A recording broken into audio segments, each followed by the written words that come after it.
Hello and welcome to the dungeon. I'm your host Rob. Today we're going to be taking a look at summoning spells.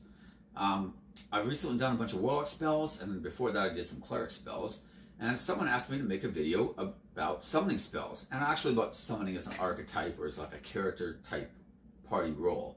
So I actually already did a video about summoners, and we looked mostly at the Conjurer Wizard, the Necromancer Wizard, and the Circle of the Shepherd Druid, because all those have bonuses to summoning. But I made a note that, other things can do that as well.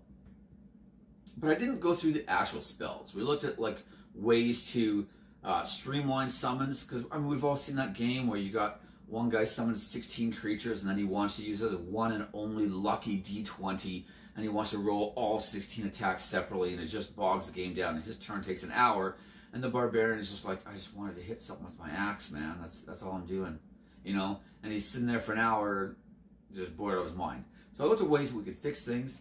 Although one thing I didn't look at, because it had never actually occurred to me, but somebody suggested it to me since, and I thought it was a great idea, which is that if you did summon 16 creatures, you could just pass a bunch of them out and say, here, you run these four, you run these four, you run these four, and you run these four. And A, it keeps the other players at the table involved in the action, but B, it also opens up a lot of strategic choices that you might just not think of when you're trying to run 16 creatures plus your own character. So for example, let's say you're using flanking rules, for example, right? And the warrior might be like, hey, I'm going to use these things to flank for me, or I'm going to flank for them, or whatever, and try to give advantage and stuff, which might not have occurred to you because you don't really care about the warrior that much, let's be honest, It's not you, so what do you care? The barbarian who would have wasted his rage because you dropped 16 creatures between him and the guy he's trying to attack. And now he's like, oh, I can't even get to the guy now. And now I can't even swing my axe after waiting an hour for my turn. And now I wasted my rage. Thanks a lot. But if you let him run those 4 creatures, he's going to be like, oh, I don't want to put those guys there because now they're going to block me. I mean, come on. Don't want to do that. So I think that's actually a really good solution to a lot of that stuff. I've actually tried to make this video a few times so far today. And each time it's just been a giant hot mess. So I think that one thing I want to do right at the beginning here to try to help clarify things and keep us on track, I wanted to say what I think summoning spells are. Because technically, Mordenkainen's Magnificent Mansion is a summoning spell, right? You conjured up a mansion, you summoned it. But that's not what I mean. Mostly I'm talking about spells where we bring additional bodies and assistance to our side of the table, right?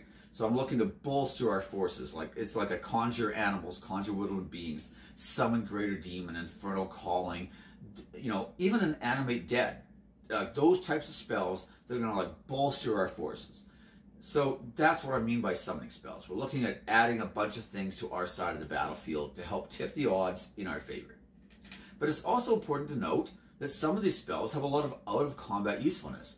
For example, Find Familiar is a summoning spell. And sure, he can take the help action in combat, he can deliver touch spells for you, but we also realize that one of the best uses of your familiar is as a scout. And those kind of roles, they can fit really well. Something like an Animate Dead. Because the duration is so long, your zombies or skeletons not only can help you fight in multiple combats, but they can do things like help you carry treasure and stuff. If you've ever had a dungeon master where you kill the dragon and then he sits back smugly and he's like, well, now how are you guys going to carry out all the dragon's treasure? And you're like, well, I do have 14 zombies. Let's load them up. And he's like, oh, yeah. It's a good feeling when you're that guy who's like, well, let's do it this way, Another thing is your zombies or skeletons can be used to search for traps. I mean, sure, you could probe every inch of floor and wall with your 10-foot pole, but let's face it, you're a freaking hero. That's kind of demeaning work for you. You could just send your zombies ahead. And if there's a pit trap, they'll find it by falling in it. If there is a ballista trap, they'll find it when the spear goes through the zombie's head instead of your head. And personally, I think that's one of the best uses for a lot of these types of things. So there's stuff that we can use in combat, stuff that we can use out of combat, stuff that we can do for both. It's also important to note which ones have what casting time. In general, there's 3 different casting times. There's 1 action, meaning we can use it in combat. There's 1 minute, meaning you can't really use it in combat. This is stuff like your Conjure Elemental and Infernal Calling, right? As opposed to, you know, summon lesser demons, summon greater demon, or conjure elementals, etc., right? So be aware of which ones you can use in and out of combat. Then there's the third category, which is usually like 10 minutes or more. So like find Steed, the Paladin spell, excellent spell. Has a casting time of 10 minutes. You're not going to be using that in combat ever. Find Familiar has a casting time of 1 hour. Like, sure, you could technically try to do that on a short rest, but this is the kind of stuff that's best done before you even go into the dungeon. So be aware of which ones you can use in combat, which ones you can't. Also, be aware of which ones you get to pick the monster and which ones you don't. So like a Conjure Woodland Beings is a great spell, but you don't get to pick. You get to choose a CR rating, and then you get like 1 CR2 or lower, 2 CR1s or lower, 4 CR1/2 or lower, or 8 CR1/4 or lower. Well, if you say I want 1 CR2, your DM could just be a dick and give you a CR1/4 creature. I mean, you could have had 8 1/4 creatures if that's what you chose, but you went for the more powerful creature, and then he just screwed you over. So be aware that that could happen to you if you use something like a Conjure Woodland Beings or a Conjure Animal. On the other hand, Conjure Elemental, you get to pick. You can choose your fire, earth, air, water elemental. If you upscale it, you can choose something like an Invisible Stalker even, which is an elemental. So you have a lot more control over what you're getting if you get to choose, of course. So be aware of which ones you get to pick. So I'm going to go through really quickly. Oh, and then the third category is ones where if you scale up the spell, you get a higher CR creature. This is like Infernal Calling, Summon Greater Demon, etc. However, a lot of them, you just get the same creatures, you just get like double the amount. So like a Conjure, Conjure Woodland Beings is one where if you cast with a higher spell slot, you don't get higher CR creatures. You just get more of the same low-level creatures, which can be fine, right? Sometimes 16 little creatures is better than 1 mid-range creature, which is just going to get killed in a couple of hits, right? So depending on the situation, you might just want a lot of small, weak things. That can be fine. But it's nice to know which ones are going to give you more creatures and which ones are going to give you a more powerful, better creature in general. So as far as combat ones, we have Conjure Animals, Summon Lesser Demons, Guardian of Faith, Mordenkainen's Faithful Hound, Summon Greater Demon, Conjure Woodland Beings, Dance Macabre, and Gate. And already, after seeing that list with Guardian of Faith and Mordenkainen's Faithful Hound, I realized I missed yet another category of summons, which is Guardians versus, like, summons, really. So, like, Mordenkainen's Faithful Hound and Guardian of Faith are both excellent spells. You can use them in combat. They have a casting time of 1 action. But they're also kind of locked into the area you summon them. Now, let's take a look at Guardian of Faith, for example, because it's an amazing spell. You get a Guardian that's going to protect this area within 20 feet of it, and it's going to last 8 hours. So you could summon this Guardian, take a long rest, and by the time your long rest is over, you're going to get that spell slot back. So you essentially got your Guardian for free. That's a great deal. But the Guardian can't really leave. He can only attack things that are hostile that come within 20 feet of him. And Mordenkainen's Faithful Hound is kind of similar.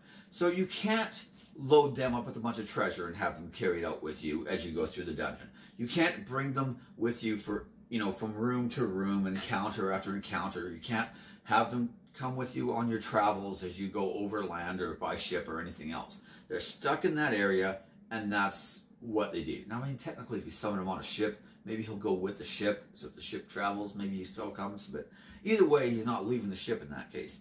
So be aware of which ones you can use in those roles and which ones you can't. Now, spells that you get to pick the creature. I'll go through a quick list here. Find Familiar, Animate Dead, Summon Greater Demon, Conjure Elemental, Infernal Calling, Dance Macabre, Conjure Fae, Planar Ally, Create Undead. So those are the ones you get to pick. And in general, the ones you get to pick also are the ones where the higher the spell slot, they also scale up with the spell slot, and you get a higher CR creature in general. So that's our brief overview. Now I wanted to give you one last tip for if you're planning on playing a summoning type of character. I've mentioned this poor character before. I never got to play him really because he died at level 1 when we had a TPK. But I was going to play a warlock who was going to be like an infernalist demonologist type, right? So I was going to go back to the chain. I was going to summon lots of demons and devils and those type of things, and some elementals and whatnot. But if you're using like the Monster Manual, Mordenkainen's Tome of Beasts, Vola's Guide to Monsters, and in our case we have a couple third-party books we use, right? The Creature Codex and the Tome of Beasts. So I mean, that brings me up to 5 books. And if whether I want to pick the creature or whether the DM's picking the creature, 5 books is a lot to go through. So if I'm going to be doing a lot of summoning, I kind of feel like I need to know which creatures are from what book and have notes on them and which ones are available.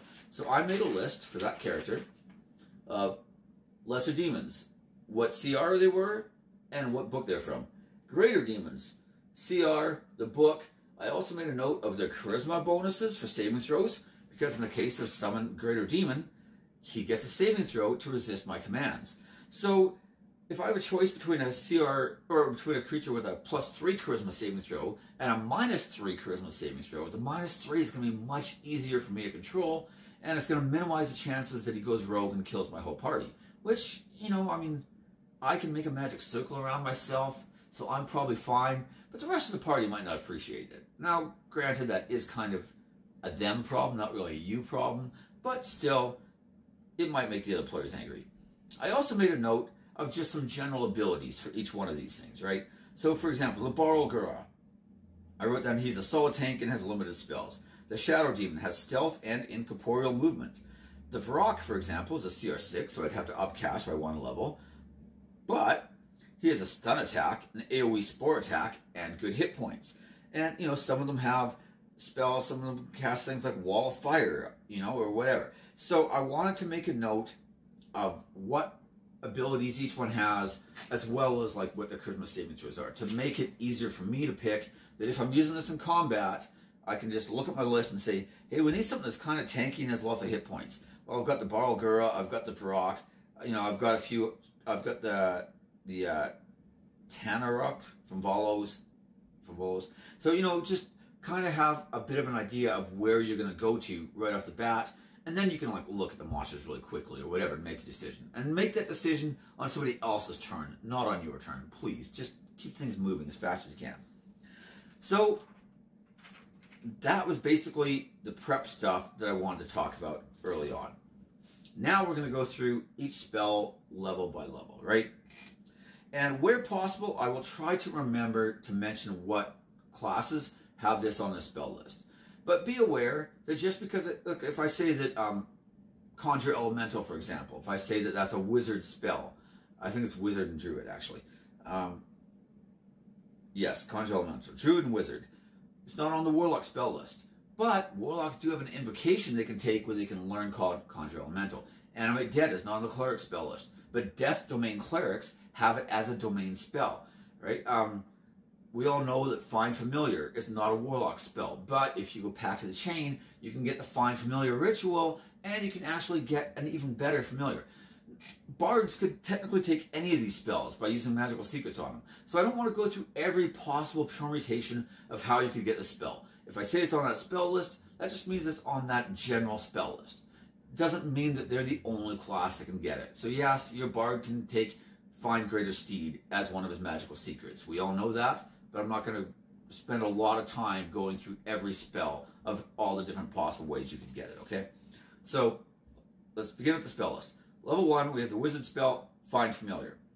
Now, as I said before, this one has a casting time of 1 hour, so it's not really usable as a combat spell, but the familiar itself can be used in combat, of course. We also have the Bard, Warlock, and Wizard spell, Unseen Servant. And this one also has really no combat usefulness. He's stuck within a 60-foot area, but he is a summons, so I wanted to include him. He has a casting time of 1 action. You can use him to impress party guests or something, you know, when you bring your Unseen Servant and he carries over their drink tray for them. You know, there is some potential for some cool stuff there. Level 2, we only have 1 spell, but it is the excellent Paladin spell, Find Steed. 10-minute casting time. Now, as we all know, Find Steed is an amazing spell because there's a lot of like spell economy and concentration type stuff that you can sort of get around by casting spells on yourself while riding your steed. So let's say you're an Oath of Vengeance Paladin and you have haste on your spell list. You can cast haste on yourself while riding your steed, and your steed also gets the haste spell. This is a nice way of getting around the concentration mechanic. And it means that now your steed has double the movement and an extra attack and everything else that comes with it. Better armor class, right? You could cast something like Death Ward on yourself because your steed doesn't really scale that well and he's still pretty fragile. But now, you know, if you take a killing blow, he'll go to 1 hit point instead, and all that extra damage was just wasted on him. And that's pretty handy, you know? So, I personally think Find Steed is an amazing spell. Again, it's not really a combat type summon, but it is just a great spell in general. Level 3. Now we're starting to get into like the actual combat type of spells. First up we have from the Druid and Ranger spell list, Conjure Animals. Casting time, 1 action. It lasts an hour or up to concentration, of course. This is one, though, where the Dungeon Master is going to get a pick. You get to choose a CR rating. So you're going to choose a CR1, CR2 creature or less, 2 CR1s or less, 4 CR1 halves or less, or 8 CR1 quarters or less. And your Dungeon Master is going to choose what type of creatures they are. Now, personally, as a Dungeon Master, I like to pick something that's thematic to that region. So if we're in a forest, I'm going to give them forest creatures. If you're in a swamp, you're going to get like swamp type creatures, right? So I like to kind of go along those lines. But whatever. Be aware though that technically a CR1 quarter beast is a CR2 or less. So if you say I want 1 creature of CR2 or less, your DM could kind of screw you over. Just, you know, be aware of that. And then next time just go straight for the horde of CR1 quarter creatures instead. This is also one of these ones where if you upcast it, you just get more low-level creatures, not higher-level creatures. But it is an excellent spell. The creatures are friendly, and, you know, casting on 1 action. It's an excellent, excellent spell. From the Warlock and Wizard spell, Summon Lesser Demons. Now, this one is a very maligned spell, and there's some pretty good reasons for it. But I don't think it's as terrible as a lot of people make it out to sound. So I'm going to talk about it probably more than it deserves to be talked about. So let's start with the bad. First of all, the demons are hostile to all non-demons, and that includes your party members. So they could turn on you. Now, like I said, with any of these summon demon spells, you can make a magic circle around you, protecting you, but it doesn't protect your party. So there is that. Also, you don't get to pick the demons. You roll, actually, and then that determines what the CR is going to be. And as a particular quirk to the demons, I don't know if you can read this or not, but my Summon Lesser Demons, there are no CR 1/2 demons in any of the books. Which means that if you roll for a CR 1/2 or less demon, you don't get a CR 1/2, you get a CR 1/4 demon, making this spell even worse than what it would normally be. So there is all of that going against it. However, here's some of the benefits. A, it is only 1 casting time action. B, it has a range of 60 feet. So yeah, the demons are hostile to all non-demons. But if you drop these demons on a bunch of orcs, they're also hostile to the orcs. And they're closer to the orcs than they are to you. So there's a good chance they're going to go for them. Number 3, they have a duration of concentration. Which means that if you drop concentration on the demons, they're gone. So even if the orcs all die, and now the demons are about to turn on your party members, you can just drop concentration, and there's no further risk. So I do feel like the risk is sometimes overstated with the spell. It's kind of like it's not really high risk, high reward. It's like mid risk, mid reward. Maybe low to mid reward, actually. So, like I said, I don't think it's a great spell. But I also don't think it's as bad as a lot of people make it sound. This brings us to the wizard spell, Animate Dead. It has a casting time of 1 minute. You're not going to be able to use it in combat. I already talked about Animate Dead a bit before, though, because I think it's one of the best summons at this type of level range. Because, A, zombies in particular are really, really durable. And the duration is so long, they have so much out-of-combat usefulness. I don't want to waste time re-talking about what I've already mentioned. but it is an amazing spell. And honestly, it's one of the best ones at this level range. And in a lot of ways, I kind of like it better than, say, like Create Undead. Obviously, Create Undead's a way more powerful version of this spell. You get better creatures. But I feel like zombies and skeletons, when you're level 5 or 6 and you're casting the spell, they're a lot more impactful than like a ghoul is by the time you're like level 11 or 12 or 13, right? So I feel like this is just kind of a better spell in a lot of ways. And a lot of those out of combat usefulnesses of like searching for traps or carrying crap, zombies can do that still just as well as a ghoul can. So I really, really like Animate Dead. In fact, that's one of the reasons I decided to include the necromancy type spells in this video, because to me they're some of the best ones of this type. So level 4, starting with the cleric spell, Guardian of Faith. We already talked about this one. I'm not going to go into a lot of detail. It's a great spell for what it does. It gives you a nice guardian. It does really good damage. It's only one action to cast, lasts 8 hours. Limited by the fact that it can't really move anywhere. Next we have Faithful Hound on the wizard spell list. I mean, technically Eldritch Knights and Arcane Tricksters get it, but we already talked about that kind of stuff. So Faithful Hound, kind of the same problems as Guardian of Faith, but it's also pretty good damage. The Hound's pretty good, actually. I don't think it's a terrible spell by any means. Just be aware that, you know, again, he's not going to, you know, his usefulness in some ways is going to be more limited. He certainly isn't going to be carrying stuff for you because he's a Hound. Then from the Warlock and Wizard spell list, Summon Greater Demon. Now, I actually have my book open to the spell right now because I wanted to go over this one in a little more detail. Unlike Summon Lesser Demons, which I don't really think is a great spell, I actually really like Summon Greater Demons. And this is the epitome of the high risk, high reward type spell. So let's go over some of the bonuses first, because some of you might be thinking like, yeah, but I can't control the demon. He might turn on us. He might kill us all. Technically just your allies though, because you're in a magic circle protecting you. But still, you know, the other party members might not be appreciative of a ball girl suddenly ripping them all limb from limb. I get that. So let's talk about the benefits though. Number one, this is, of all the summons we've talked about so far, this is by far giving us the highest CR creature. It's a 4th level spell slot, and we're getting a CR 5 creature. And we get to choose the creature, not the Dungeon Master. So this is already some nice benefits. It also scales extremely well. For every spell slot above 4, we get an extra CR added to the creature that we could summon. So with a 9th level spell slot, we could be summoning a CR 10 demon. And that is significantly more powerful than any of the single creatures we've talked about thus far in this video. So there are some significant upsides. However, as we all know, there's also a lot of downsides. Again, the demon is hostile to you and the party.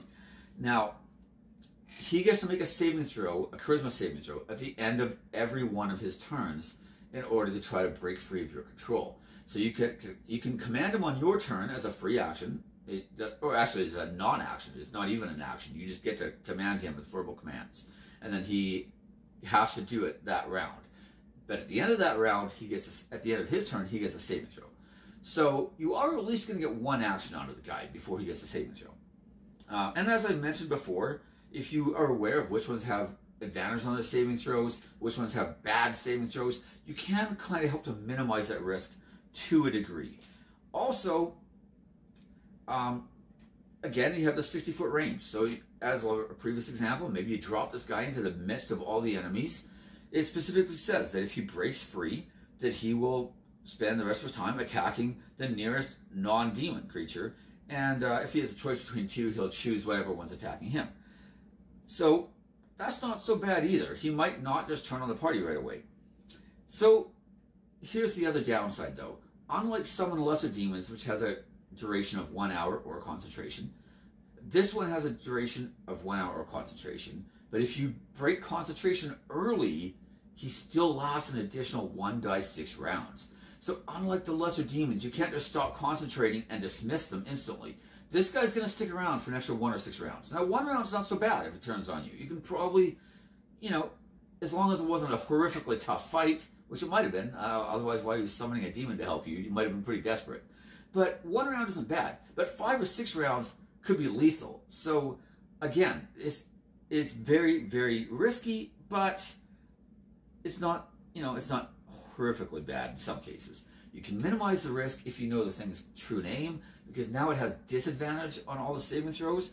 So there is that.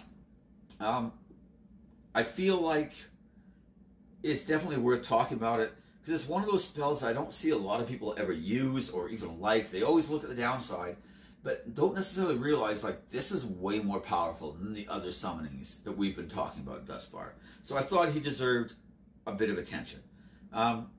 Also, still moving on, still with level 4, we have the Druid and Wizard spell, Conjure Minor Elementals. 1 minute casting time, lasts an hour. And it's, again, one of these, like, DM choice, like you choose a CR2 or lower, CR1, 2 CR1s or lower, etc., right? There are some decent ones you can get, like Mephits and stuff like that. And they have some combat usefulness. They can also be really good scouts and things. So there is, like, it's actually a decent spell. My only real problem with Conjure Minor Elemental is not that the spell itself is bad, it's that Conjure Elemental is a 5th level spell. So if we're going one spell slot higher, we get a much, much more powerful creature.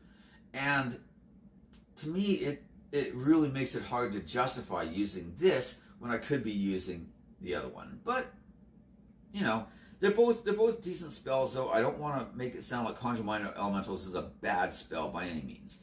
It's still fine. Still moving on, still with 4th level, we have Find Greater Steed. Everything we said about Find Steed times 10. It's way better creatures. You can get like Griffins and Pegasi and stuff like that, but it has all the same benefits. If you cast a spell on yourself, like you cast haste on yourself while riding your Pegasi is now hasted too. So there are some really nice benefits. And the fact that you can get, like, one problem with Steeds is that their hit points are just really low as you level up. Sure, a Warhorse with 19 hit points is great when you're like level 3, but it's not great when you're level 13. So there is like a real problem there where their monster, or where your mount just isn't scaling with the monster attacks that might hit it. But a Griffin or something helps to alleviate that a lot. And of course the Griffin's much better in combat than, say, a Warhorse is even. So it's an excellent spell. In fact, it's one of the best summoning spells available in the entire game, especially if you're looking like just general utility. Obviously for combat, there are others that might end up surpassing it. Not that a Griffin's bad in combat, though, by any means. But if you're just looking at pure combat, some of these others are better, and this one can't be cast in combat. But as an overall spell, Find Greater Steed is one of the greatest summoning spells available, in my opinion. And still with level 4, we have the Druid and Ranger spell, Conjure Woodland Beings. Now again, this falls into that DM chooses the CR2, 1 CR2, 2 CR1s, etc. Now, unlike Conjure Woodland Animals, or Conjure Animals, sorry, Conjure Animals, it gives you a bunch of beasts. Now technically they're not beasts, they're actually face spirits that take the form of beasts, but basically for all practical intents and purposes, they're beasts. Conjure Woodland Beings, they're actual fae. So you can get like brownies and pixies and stuff like that. And this spell is excellent because depending on what you summon, some of them have some really, really good effects. Like I remember in our one campaign, Troy ended up casting this on his Ranger and summoned just this host of, like, I think they were pixies or brownies, whichever one has like the sleep attack thing. And they're all just like swarming a couple of these creatures. And these creatures had good saving throws. They were only failing their saving throws on like 5s or 6s or less, I think. But just the sheer volume of creatures attacking them meant that several of these things still ended up failing saving throws. So just having this horde of creatures with like spell attacks and whatnot ended up being really impactful. And then he ended up using the Horn of Valhalla after that, which we'll talk about towards the end of the video. We'll talk about some magic items that also work as summoning type spells. And yeah, it was pretty amazing, honestly. So hopefully that's everything for level 4. I think I got them all. Level 5, Druid and Wizard, Conjure Elemental, 1 minute casting time, 1 hour duration. This is kind of one of the gold standards of summoning spells, let's be honest. Elementals are really powerful as a level 5 spell. I mean, in a lot of fights, 1 or 2 elementals can be a pretty good challenge for an entire party of level 9 guys trying to cast 5th level spells. So summoning one of those and having them aid your party for the next hour is incredibly powerful, actually. So Conjure Elemental, I love this spell. It is excellent. This brings us, though, to our next really controversial choice, which is Infernal Calling. So let's take a look at this. Now, Infernal Calling has a lot of the same problems and upsides as Summon Greater Demon. There's one additional downside we'll mention right off the bat, and that's that you need a ruby worth at least 999 gold pieces. And we're going to start finding that with a lot of these summons. You start needing some really expensive components. But, you know, again, it's a pretty powerful spell. It does have a 1 minute casting time, so you're not going to be able to cast this in combat. You're going to have it pre-set up. But with your level 5 spell, you get a CR 6 or lower devil. And you get to choose the devil's type. So the devil's unfriendly towards you and your companions. You roll initiative for the devil, which has its own turn. It's under the Dungeon Master's control and acts according to its own nature on each of its turns, which might result in it attacking you if it thinks it can prevail, or trying to tempt you to undertake an evil act in exchange for limited service. The DM has the creature's statistics. But you see, personally, this is one of the reasons I like the spell. I feel like it opens up a lot more roleplay opportunities. I think it's much more interesting if the devil doesn't want to attack you, and instead wants you to do something for it in exchange for its help. And, you know, that can open up some pretty morally gray areas, which is always just fun for roleplay. On each of your turns, you can try to issue a verbal command to the devil. No action required by you. It obeys the command if it's likely the outcome is in accordance with its desires, especially if the result would draw you towards evil. Otherwise, you must make a charisma, deception, intimidation, or persuasion check. Contested by its wisdom insight check. You make the check with advantage if you say the devil's true name. If it fails, it becomes immediate verbal commands, blah, blah, and then, you know, things can go bad from there, of course, as we all know. Now, I wanted to mention specifically, though, one kind of neat trick that I think you could use. This is what I was going to do with my Warlock if he hadn't died horrifically at level 1. I was going to go Pact of the Chain and take the Imp Familiar. The Imp also has proficiency on Persuasion and Deception checks, which means that technically I should be able to issue a verbal command using my Persuasion, Perception, or whatever my charisma check's going to be. I was a Warlock, so I was going to have great charisma. And then I could have the Imp take the help action and give me advantage on the check because he's also proficient with it. So technically, you know, I can understand if a dungeon master's like, wait, you and your Imp are both talking at the same time, you know, look, that's going to be confusing. It's like, yeah, but, you know, I'm just saying stuff. And then he's like, you know, nagging and badgering him. It's like, come on, man, what are you afraid of? You know, man up, demon up, devil up. There we go. You know, so I do find that kind of whole situation to be really funny. But, you know, rules is written. You should be able to do something like that. Now, this one has a duration of basically if you get to control the thing, it'll obey you and do that task. So there's significant upside here where, you know, that task could be something pretty big, right? It might not, it could take well beyond an hour. And the devil has to, you know, if it fails its roll, it's going to have to do that. And there's a chance that you won't have to roll. Maybe your character's already evil. Or maybe your character is kind of one of these moral ambiguous anti-hero types, you know? And you get the devil to, like, help you kill a bunch of things. It might be like, all right, why not? That seems kind of, you know, something you probably shouldn't be doing, so I'll help you. And if it's in accordance to the devil's wishes, he doesn't even try to resist. So there is significant upside to this spell as well. Again, though, this one is even like more high risk, high reward than most of the others. So be aware that you know, if people just avoid the spell, I understand, but it's such a great spell. And just on like a more of a thematic note, I guess, when you think of like what people thought witchcraft was in the Middle Ages, it was almost always like cursing people or summoning demons and devils. So I like that idea of this like kind of witch or warlock type of character, and by warlock I don't mean the class warlock, I mean just male witch, who wants to like curse things and summon things, you know? That's kind of what people thought magic was back then. That and making all your crops die, of course, but you know, whatever. So I kind of like that kind of role. I wish it was sometimes a little easier to do some of that stuff here, but you know, it's just kind of a neat thing anyways, at least in my opinion. So anyways, still moving on, we have, still from level 5, the wizard spell, Dance Macabre. One action, you animate a bunch of corpses. Corpses get bonuses actually, so they're actually way better than like regular skeletons and zombies. And it's actually a pretty good spell. I really like it. Again, it's usable in combat because of the one action. And the fact that they get some bonuses allows them to at least kind of scale a little bit. So there is that. Level 6.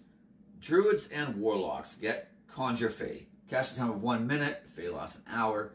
This is another one where if you're planning on taking Conjure Fey, you probably want to have a list of what Fey you can summon, what their CRs are, what books you can find them in. Make a note of any special abilities they have. I will say that Hags are an excellent choice. They have a lot of spell casting they can do.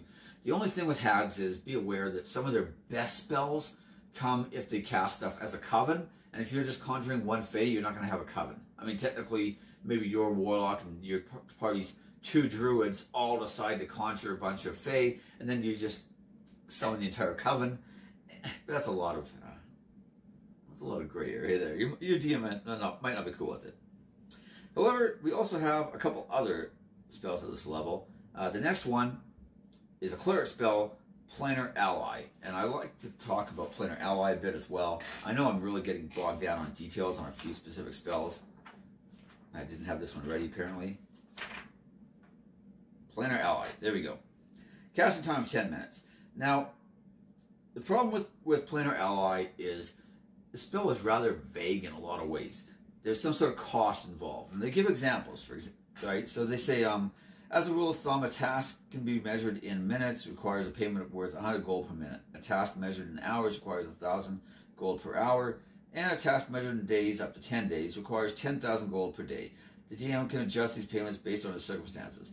And they mention stuff like a Celestial might require a sizable donation of gold or magic items to an allied temple. A fiend might demand a living sacrifice or a gift of treasure. Some creatures might exchange their service for a quest undertaken by you.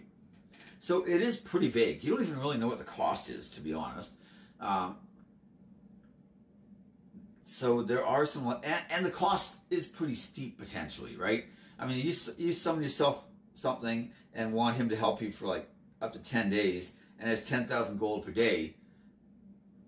Even by the time you're casting 6th level spells, 100,000 gold might be a pretty steep price. However, it doesn't have to be gold, and there are significant upsides to the spell. Number one, there is no CR limit. So you could literally summon like a Solar or something to help your party. You know, a Planar. If I was a DM, I would probably adjust things based on how powerful they were summoning as well. Like a Planar would charge more than like a Diva, and a Solar is going to charge more than a Planar. Because I feel like they're more powerful servants of their deity, right? So the deity is giving out more by sending this more powerful servant.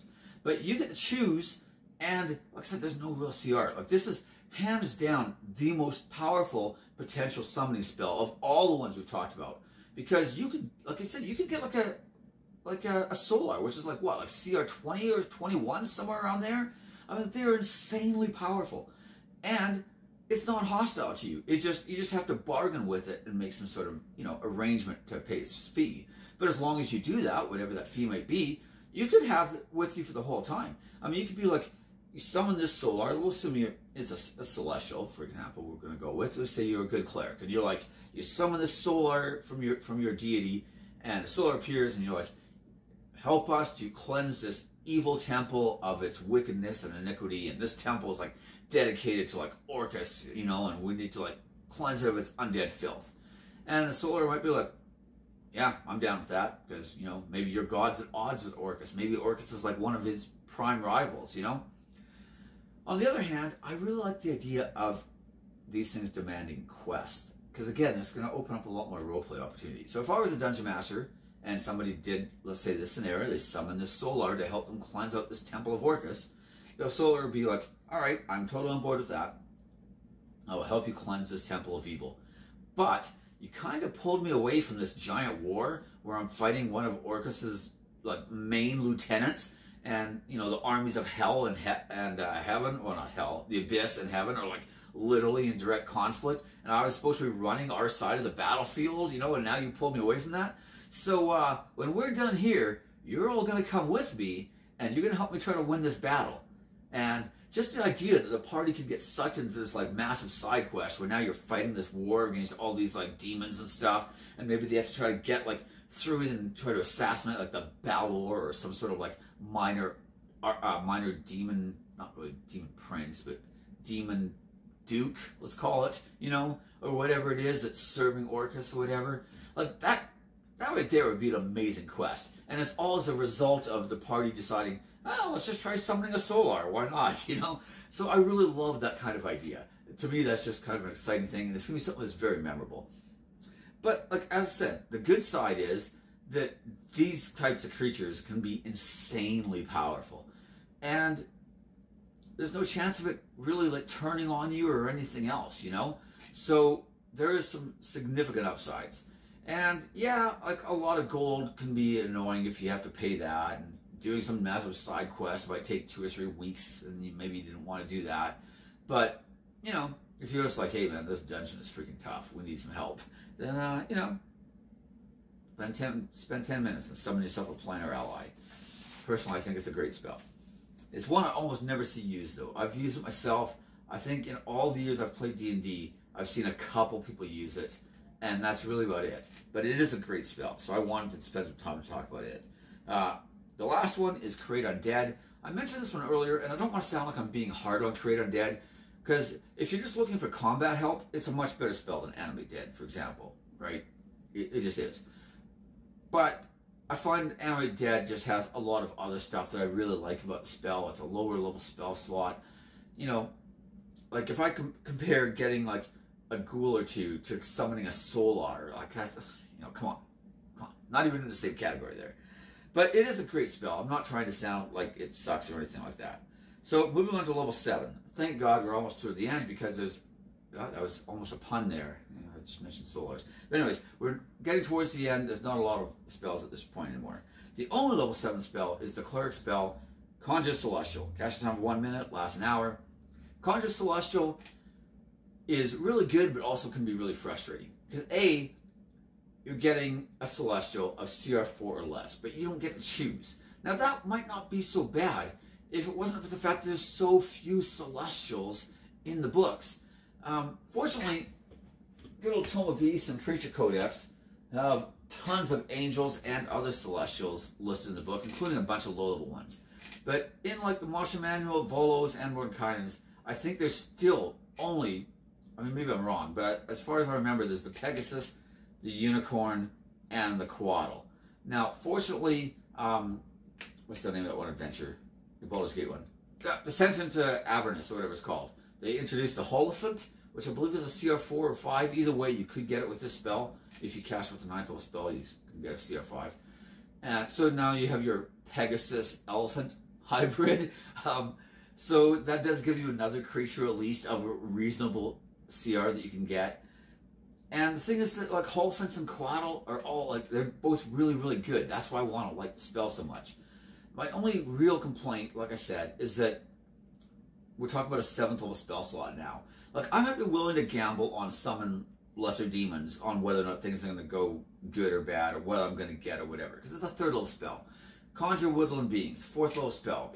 You know, maybe my DM screws me over and gives me something I didn't want, but again, it's only a 4th level spell. And when you get to higher levels, 4th level is not a big deal. Now, if you're level 7 and that's your only spell, really, that is kind of a big deal. But in general, it's not the end of the world. The problem with a 7th level spell slot, I could get a Pegasus, which is a CR2 creature. Now, there's nothing wrong with a Pegasus. I just talked about how good Pegasus were when we were talking about Fine Steed, you know? So, or Fine Greater Steed, sorry. So, I mean, there's nothing wrong with a Pegasus. But that's a 4th level spell. This is a 7th level spell. Do I really want a Pegasus? Do I want a CR2 creature with my level 7 spell? And that's what I'm kind of saying here. It is a great spell. I really love it. The Quaddle is amazing. You know, so if I was a Dungeon Master, I'm probably just going to ask them, what one do you want? And even if I don't want to necessarily give them that one, maybe I'm worried they'll abuse it, I might let them roll for it. I'll be like, okay, you wanted a Quaddle, so here's what we'll do. On a 1, you get a Pegasus. On a 2 or 3, you get, you know, a Holophant. On a 4, 5, or 6, you get the Quaddle. You know, and then it's kind of skewed in their favor a bit, but there's still some randomness to it. And I kind of like that sort of idea. It's not just, you know, completely up to you or completely up to them. And then if you roll, if the player rolls and he gets a 1, he gets a Pegasus, he doesn't feel that you screwed him and gave him Pegasus. He just feels like he rolled bad, because he did, and he should have known better. But, you know, it's a great spell. I'm not trying to, I don't want to waste a lot more time on it. Level 8. There are no actual summoning spells that I saw. Now, maybe I missed some. I didn't go through Sword Coast Adventurer's Guide either, because I actually loaned my copy out to someone, and I do have a PDF, so I guess I could have done that, but whatever. We all know that if there was one in there, it wasn't going to be any good anyway, let's be honest. Level 9, the Gate spell. Cleric, Sorcerer, and Wizard. Notice Sorcerer has never shown up on this list so far. They just do not have a lot of summons. Now, the Gate spell kind of sucks.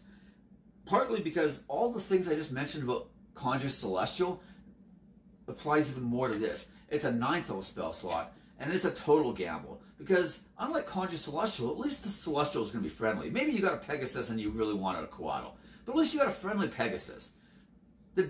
The thing that comes through the Gate spell, you have no control over it. It could attack you, it could decide to leave, it might decide to help you. Like, you have absolutely no control.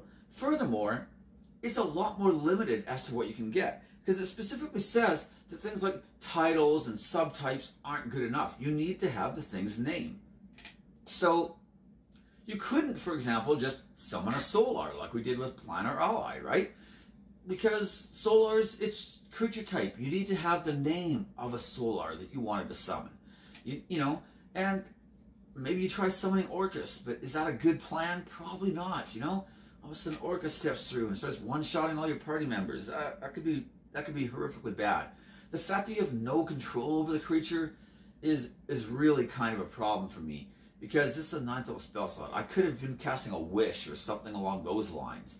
I mean, not if I was a sorcerer or a cleric, I guess. So, you know, for them, it's maybe that might be the one upside for sorcerer. It's the only summoning spell you've got. So maybe you take Gate and you're like, well, let's hope for the best. I'll just Hail Mary every play. Who knows? But it does have a casting time of 1 action, so it's not the worst thing. It does have pretty steep requirement. I think it's a diamond of 5,000 gold pieces or more. Although by the time you cast 9th level spells, you probably have a 5,000 gold piece diamond. Let's be honest, you know. You could have gotten that by now. So that's it for that. Now I wanted to mention not summoning spells in particular, but spells that kind of go along with this motif. And these are Magic Circle, Planar Binding, and Banishment. Because you're going to be summoning a lot of stuff, especially demons and devils that might not be very friendly to you. Things like Magic Circle, Planar Binding, and Banishment are kind of important to have. I should also mention, I said I wasn't going to do this, but Chains like Kakari, the Warlock ability, if you do a Pact of the Chain, basically lets you cast Hold Monster for free on any like Celestials and Fiends and stuff. And that is an absolute godsend at this point. See, that was not meant to be a pun, and it wasn't, because we're not talking about divine stuff here. But that ability is amazing for this kind of stuff. It's the kind of thing where like you look at it and think, when would I ever use this? And then you have it, and you're like, what was I ever thinking of? This is amazing. So almost required if you're going to be dealing with a lot of the high-level summons. So there is one issue here, and if I was a Dungeon Master, I wouldn't make a big deal of it. But I did want to mention that Magic Circle has a duration of 1 hour. Now you can upcast it and increase that duration, which I would suggest doing. But if we look at a lot of the durations on these spells, they tend to have a duration of 1 hour. And Planar Binding has a casting time of 1 hour. So technically, let's say you cast your Magic Circle, and then you summon a greater demon inside the circle, and now you want to bind that demon. Technically, Magic Circle is going to run out before you finish casting Planar Binding, and Planar Binding is going to finish after the demon's gotten loose. So, in fact, the demon might not even be there anymore, because technically your 1 hour duration is going to expire before you finish Planar Binding. And remember, the demon only sticks around for an extra 1d6 rounds if the concentration ends early. So, there are some issues there. Now, personally, if I was a DM, like, to me, if you're casting a 1 hour spell, and the summon Greater Demon had a casting time of 1 action, is it reasonable that at some point in that 1 hour, you were able to talk fast enough to shave 6 seconds off the casting time? Maybe, you know, maybe that just ruins the magic. I don't know. Maybe it literally takes you speaking in a measured tone for 1 hour straight in order to cast this spell. I don't know. But I would probably be okay with it. I mean, if not, I would at least let people tag team the thing where, like, the one guy summons a demon and the other guy casts Planar Binding as soon as it shows up. And then, you know, maybe you can do it that way, something like that, right? Because rules as written, I don't know that you really could do that even. And that just kind of defeats the whole purpose of Planar Binding. Now, I might want to put some limits on it. Like, if the players have, you know, 3 weeks of downtime, he's like, oh, I've got 21 days, I'm going to summon 21 greater demons and bind them all to me. I'd be like, you know what, I'm willing to let you bind them, but you can only have one bound to you at a time, we're going to say, you know, and that's it. And that way they can't, like, just abuse it and show up at a dungeon with 50 demons all under their control or something stupid like that, right? I might want to have some sort of reasonable, and just talk to the player about that kind of stuff and just be like, hey, technically you can't really do it that way, but I'm willing to let you do it as long as you don't abuse it, you know? Don't ruin the game for everybody else kind of thing. And I think that kind of thing would be perfectly reasonable to me. But, you know, I wanted to mention it. Lastly, I want to finish off with some magical items. I already mentioned one of them earlier in the video, and that was the Horn of Valhalla, which is an excellent summoning tool. You know, you get a bunch of Valkyrie, or not really Valkyrie, but like Norse type soldiers that come and help you fight, and you can only use it once a week, but it's pretty good, and you know, why not? They're pretty decent. Another one on a way weaker note is the Bag of Tricks, which can summon like small little crappy animals for you. Now, personally, I think the Bag of Tricks is hilarious, but it also kind of sucks. I remember we had one fight, and these party members were like 17th level at the time. So the stuff they were fighting was like high level. And this was like a huge fight with multiple like high level NPCs on the other side. We had this massive like spell casting duel where people would try to cast spells, and then somebody would counterspell, and somebody on the other side would counterspell his counterspell, and then somebody on the other side would counterspell their counterspell. And it was like playing Magic the Gathering and trying to figure out like the stack and how all the spells were going to resolve. But it was an epic adventure. But at one point in it, I had this one guy who was like the court jester, essentially, and he reaches into his bag and he pulls out a ferret from his bag of tricks, and he tries to throw it at the party members. And immediately all the party members are like, whoa, whoa, I thought we were like 50 feet away. I'm like, yeah, you are. The ferret flies like 10 feet, and then he lands on the ground and looks around and then runs away. And that was the guy's action. And then everybody just was kind of quiet for a second. And then they all started laughing. Like, well, that was it? That's all he did? I'm like, yeah, the guy's kind of an idiot. He just wanted to attack you guys with a ferret, but kind of, you know, overestimated his arm strength. But yeah, everybody thought it was funny, and it was just kind of a lighthearted moment in what was otherwise a really tense fight. And so, yeah, the Bag of Tricks, it kind of sucked. The last one I wanted to mention, though, was the Iron Flask. If you're going to be playing that Demonologist, Infernalist type role, Iron Flask is a great item for that kind of stuff. So, you know, because you can like imprison things in it and release them and that kind of stuff, right? So it just kind of helps you to do that type of role. So, anyways, those are my thoughts on the video. Hopefully this video was somewhat coherent. I'm going to try to, when I edit it, I'll put in like some like word stuff to try to help straighten things out. I'm sure I probably missed some things. I probably made some mistakes. I probably got some of the CRs wrong here or there or whatever. I tried to make notes on everything, but literally I just got like pages of notes at this point. So I kind of needed to just get the video done and get it on there. And, you know, if we have problems with it, people can correct me in the comments section. That's one of the main purposes of the comment section, in my opinion. But anyways, feel free to like, subscribe, ring the bell for notifications, all that kind of stuff. And as always, leave me your comments. That's what I look forward to most. And you can correct any mistakes I might have made in this video. So I'll see you next time. Bye.